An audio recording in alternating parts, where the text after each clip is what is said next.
સુરતના ઓશો પિરામિડ આશ્રમમાં 1 એપ્રિલથી 6 એપ્રિલ દરમિયાન સત્સંગનું આયોજન કરવામાં આવ્યું છે, જેને લઈને પત્રકાર પરિષદ યોજવામાં આવી હતી।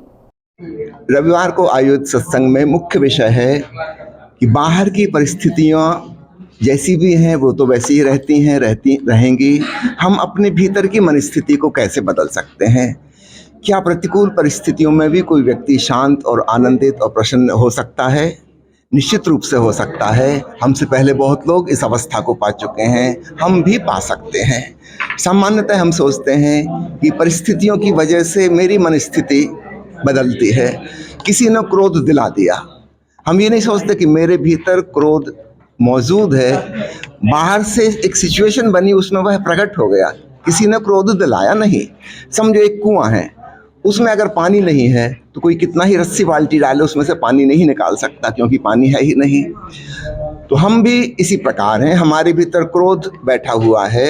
किसी ने एक सिचुएशन ऐसी क्रिएट कर दी, उसने कुछ कह दिया, कुछ कर दिया, हमारे भीतर से आग बाहर निकलने लगी, हम आग बबूला हो गए। यह कहना गलत है कि उसने क्रोध दिलाया। उसने सिर्फ क्रोध प्रकट करने की एक सिचुएशन बनाई। क्रोध मेरे भीतर था, आग मेरे भीतर चल रही थी, मैं बारूद लिए अपने साथ चल रहा हूँ। तो असली सवाल ये नहीं है कि दूसरा क्या करता है क्या नहीं करता।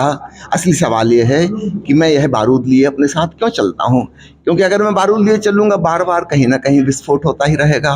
इसमें बाहर का व्यक्ति जिम्मेवार नहीं है, मेरे भीतर की मनोदशा जिम्मेवार है, और इसको बदलने का उत्तरदायित्व और जिम्मेवारी पूरी तरह से मेरी है, आपकी है, प्रत्येक व्यक्ति की है।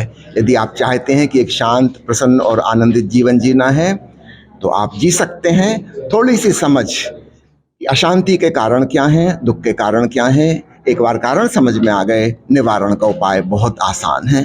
धन्यवाद।